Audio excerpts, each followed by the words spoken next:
They don't miss you. They miss the feeling you used to give them, the comfort, the attention, the emotional high, and when you take it away, they break. Not because you're gone, but because their supply is gone. That's emotional starvation. You don't block them, you don't fight, you don't even speak. You just withdraw the thing they were addicted to, your energy, and slowly they unravel, trying to win you back, trying to provoke a reaction, trying to fill a void you left behind. This isn't cruelty, it's control. It's what happens when you stop feeding people emotionally and start watching what they do in the silence. In this video, you'll learn how to use emotional starvation, not as revenge, but as power. 1. What is emotional starvation? Emotional starvation isn't ghosting. It's not ignoring someone out of spite. It's a surgical removal of something they once depended on. Your attention, your validation, your emotional energy. You used to give it freely. They got used to it. They expected it. They built their confidence around it. And then you stopped. You didn't scream. You didn't explain. You didn't announce anything. You simply stopped feeding the connection. That's emotional starvation. It's the act of depriving someone of the emotional signals they once consumed, like oxygen. And the result? Psychological withdrawal. They feel unstable, agitated, empty. Because people aren't addicted to people. They're addicted to the feelings those people generate inside them. Remove the generator, and they spiral. This isn't about revenge, it's about control. You remove your energy to restore balance, to re-establish the frame. Because here's the truth, when someone becomes entitled to your emotional labor, to your responses, your explanations, your empathy, they stop respecting it. They push, they provoke, they manipulate, all to keep you emotionally engaged. But when you shut the faucet off, not with rage, not with drama, but with quiet restraint, you send a louder message than words ever could. I don't owe you my emotional access anymore. And that absence, it speaks, it burns, it repositions you as the one in control. Because power doesn't chase, power doesn't beg. Power withdraws and watches. 2. Why emotional supply becomes a dependency. People crave emotional supply, the same way addicts crave a fix. They don't want you. They want how you make them feel. Affirmed, noticed, worthy, and once they taste it, they come back for more. Why? Because the human brain is built for reinforcement. Every compliment, every response, every message creates a dopamine spike. It feels good, safe, certain. And over time, your presence becomes a pattern. Your attention becomes a drug. Your validation becomes a cycle they depend on. To regulate their own self-worth, they learn, if I say this, she responds. If I do that, he reacts. If I withdraw, maybe they chase. It becomes a game, a system of reward and reaction. And as long as you keep responding, they stay in control. But here's what no one tells you. The more emotional supply you give, the more they take it for granted. The more they expect it, the less they value it. Until it's not a gift, it's a given. And that's when the dynamic shifts. You feel drained, they feel entitled, you become predictable, they become manipulative. Because when someone knows they can pull a string and get a reaction, they stop respecting you. They start controlling you. That's the trap of emotional overexposure. But when you cut the pattern, when you stop responding, you break the cycle of supply. Suddenly they can't predict you. Suddenly their tactics don't work. Suddenly the game feels unstable, and unstable people panic. They double down, they reach harder, they get louder, but not out of love, out of addiction. You became their source of emotional regulation, and when you take that away, they lose control, not because you hurt them, but because you removed something they never realized they were depending on. And that's why emotional starvation works. It doesn't attack, it exposes. It forces them to feel their own void, without your presence filling it. It makes them confront the truth. They never wanted a connection. They wanted access, and now that it's gone, they'll do anything to get it back. 3. The psychology of withdrawal. How craving gives you control. Take something away, and you'll learn how much power it really held, especially when what you take is emotional energy. Because once someone's used to your attention, your presence, your validation, the absence becomes unbearable, not immediately. At first they pretend they don't care. They act indifferent, detached, unbothered. But silence stretches time, and the longer it goes on, the louder the craving becomes. That's how withdrawal works, not in drama, but in emptiness. Because when someone no longer receives the emotional hit they've grown dependent on, the mind turns inward.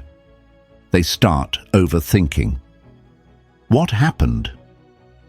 Did I do something wrong? Why aren't they responding? And here's the shift. You're no longer chasing them. They're now chasing the version of you that used to give, and that chase gives you leverage. Why? Because craving creates imbalance. They want something you've stopped supplying, and that puts them in psychological debt. Now they adjust their tone. They become careful with words. They apologize more. They initiate, not because they suddenly respect you, but because they need you, not you as a person, but you as a source, an emotional regulator. And here's the irony. The more silent you are, the more they talk. The less you react, the more they reach. The colder you become, the more they burn. Because the brain doesn't understand neutrality. It sees absence as punishment, and punishment demands resolution.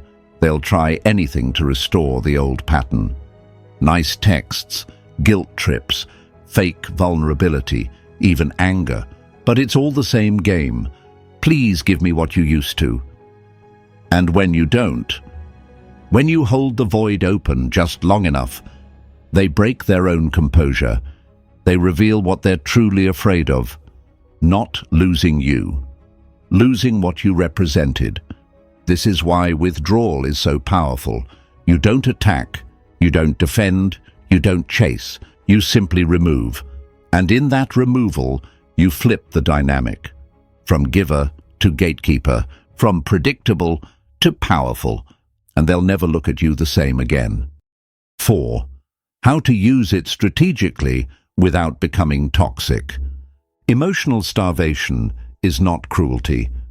It's not about punishing people for loving you. It's about breaking patterns that drain you, because there's a difference between being cold and being calculating. Used with precision, emotional withdrawal can reset power dynamics without ever raising your voice, but you must know when to use it and how. 1. Use it when respect has been replaced by entitlement. When someone stops appreciating your presence, but still expects your emotional labor, that's your signal. You don't need to explain yourself. You don't need to beg to be valued. You simply go quiet. Let the silence remind them of what they've been draining without giving back. Let the absence become their education. 2. Don't announce it. Just begin. The power lies in the shift, not the statement. You don't say, "I'm pulling back." You don't warn, "I need space." You just stop giving them the same emotional access, same energy, same care. Let them feel the dissonance. Let them wonder what changed. The confusion is part of the correction. 3. Stay present, but disconnected. You don't have to disappear. You can still be around, but detached. Respond shorter, slower, less frequently. Keep the surface calm, but remove the emotional depth. Let them feel the absence, without giving them the closure. That's what creates the craving. 4. Ignore reactions, track patterns. They'll react. They'll notice. They'll test you. Some will become aggressive. Some will guilt trip. Some will overcompensate. Do not break. Watch what they do. Don't listen to what they say. Because how they handle your silence reveals exactly why it was necessary. And most importantly, who they really are without your emotional supply. 5. Never use it to manipulate innocence. This isn't a tool to punish love. It's not a tactic to control healthy connection. Used recklessly, emotional starvation becomes abuse. That's not power. That's weakness pretending to be dominance. You use this when you've been disrespected, dismissed, emotionally exploited. You use it to recenter yourself, to cut access to those who treat your energy as unlimited. You don't starve people who feed you. You starve the ones who only take. 6. End it with clarity, or let silence be the ending. If this is a temporary reset, use silence to restore balance, then return with clear boundaries. But if this is a permanent shift, don't return, don't re-engage, don't explain. Let silence be your closure.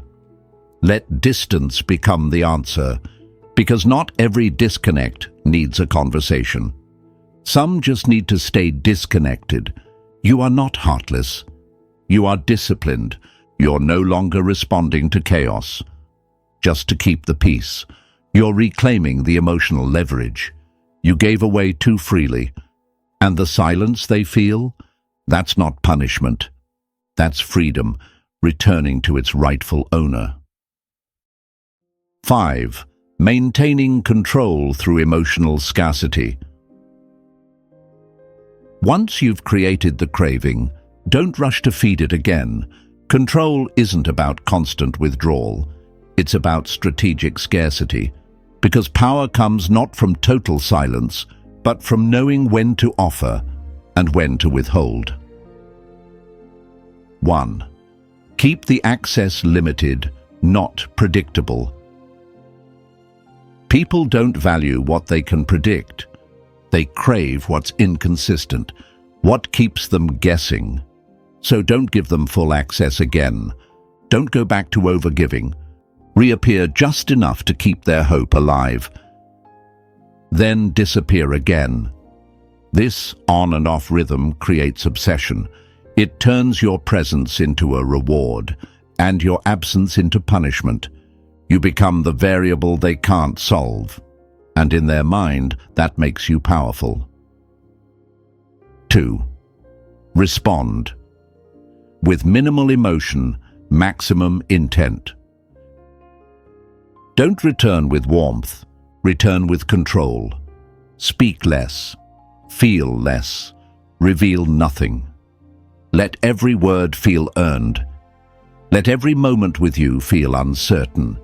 When they never know where they stand with you, they stop trying to control you and start adapting to your energy. That's emotional leverage. 3. Let their reaction confirm your dominance. When you re-engage after withdrawal, watch how they behave. Do they tread carefully? Do they overcorrect? Do they adjust their tone? Good. That means the scarcity worked. They felt the loss. And now they're trying to avoid it again. Let that confirm you're no longer reacting to them. They're responding to you.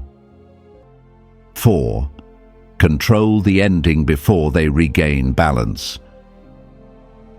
Never give them enough consistency to regain control. Once they start feeling safe again, pull back. You're not doing this to be cruel. You're doing this to keep the psychological advantage. Because if they regain their emotional rhythm, they'll return to old patterns. And you'll lose the frame. The solution? Stay unpredictable. Stay emotionally scarce. Stay outside their expectations. 5. Silence becomes the new language. Eventually, you won't need to withdraw. Your silence will speak for itself. Your lack of reaction will carry weight. Your emotional distance will define the dynamic. They'll feel it, fear it, respect it. Because emotional scarcity creates psychological gravity, and the less they get from you, the more they orbit around you. Not because you pulled them in, but because you stopped chasing. You don't have to scream to be heard.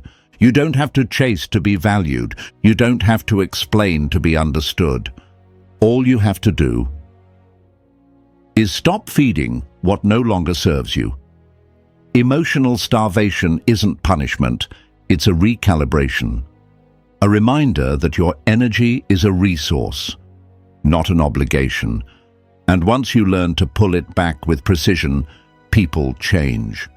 Not because you told them to, but because the silence you gave was louder than any argument you could have made. So here's your challenge. For the next 7 days, withdraw from anything that drains you. Not with drama, not with announcements, just stop giving. Watch who panics, watch who adjusts, watch who suddenly realizes you were the one holding the power all along. But don't get comfortable, because when emotional starvation doesn't work for them, they'll shift tactics. They'll stop chasing and start triggering quietly, subtly, through subconscious cues designed to bypass your defenses. That's where we go next. In the next video, we expose how people make you obey, without force, without logic, and without you even knowing.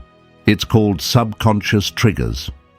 And if you don't see them, you're already under their control.